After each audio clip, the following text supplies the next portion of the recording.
Le traumatisme crânien est un tout traumatisme qui affecte le crâne et donne des lésions crânio-encéphaliques plus ou moins importantes.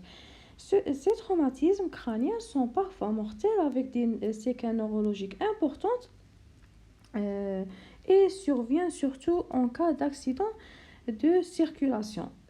C'est une extrême urgence médico-chirurgicale qui impose un apport très rapide en milieu neurochirurgical. À l'examen clinique, qu'est-ce qu'on fait en premier lieu? On fait un interrogatoire avec la famille du patient.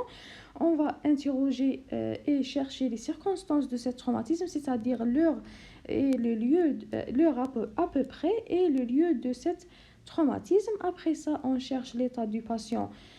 Après le traumatisme, il est très important de connaître l'état exact du patient après le traumatisme. Après ça, on va chercher la notion de l'intervalle libre, c'est-à-dire l'intervalle entre le traumatisme, et la survenue du traumatisme et la perte de conscience. Et ça va nous informer sur la gravité de ce traumatisme. Et enfin, on va chercher les antécédents du patient, le diabète, etc. Pour savoir les fonctions vitales du patient.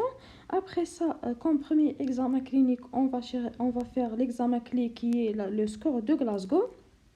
Le score de Glasgow va nous montrer la gravité de ce traumatisme, c'est-à-dire si on a trouvé que le score est entre 14 et 15, donc le traumatisme, on va dire que le traumatisme est bénin.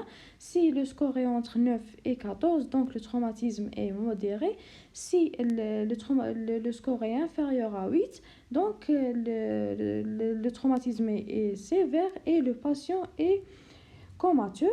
Après le score de Glasgow, on va chercher les signes vitaux, c'est-à-dire pour savoir si le patient est nécessaire d'une mise en condition, c'est-à-dire si les signes vitaux du patient montrent qu'il est nécessaire de faire une intubation, un sondage gastrique, urinaire, etc. Donc il faut les faire pour que le patient assure ses fonctions vitale. Après ça, on va chercher les signes de localisation à l'aide d'un examen neurologique complet. C'est-à-dire, on va chercher s'il y a une mydriase. La mydriase va montrer qu'il y a une hypertension intracrânienne.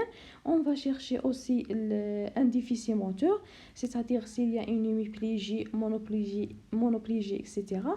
Après ça, on va chercher s'il y a un trouble de langage, c'est-à-dire une aphasie. Et enfin, on va chercher des crises convulsives pour savoir s'il y a une épilepsie ou non. Après l'examen neurologique, on va faire un examen crânio-facial, c'est-à-dire à l'inspection, on va connaître s'il y a des échymoses, des plaies, des épistaxis, etc. Après ça, on va faire un examen de la moelle épinière, c'est-à-dire rechercher s'il y a une atteinte ou bien des douleurs au niveau du rachis cervical et dorso-lombaire. Après ça, après l'examen clinique, on va faire l'examen paraclinique qui consiste à faire une radiographie du crâne pour savoir le lieu de ce traumatisme.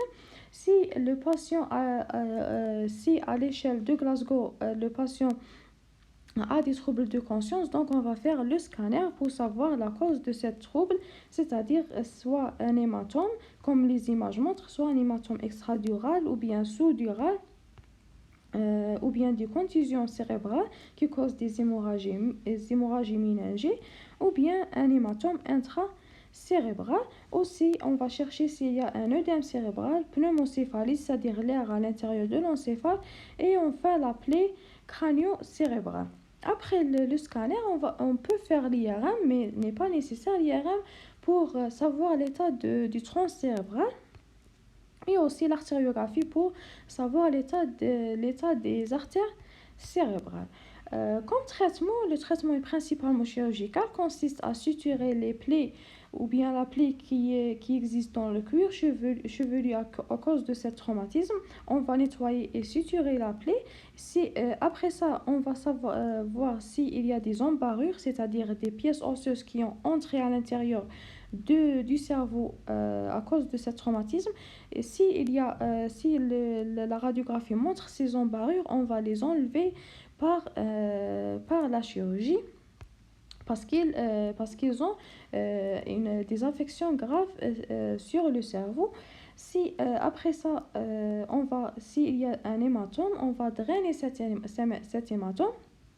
Le drainage se fait après l'enlèvement d'une pièce osseuse du crâne, c'est-à-dire on va enlever une pièce osseuse et ça est appelé un volet osseux, pardon, ou bien par un trou. On va faire une trépanation ou bien un trou pour nous aider au drainage de l'hématome.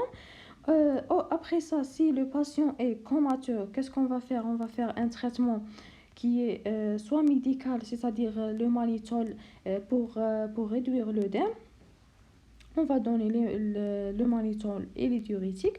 Et chirurgical, on va enlever la cause de l'hypertension intracrânienne, c'est-à-dire soit l'hématome, etc.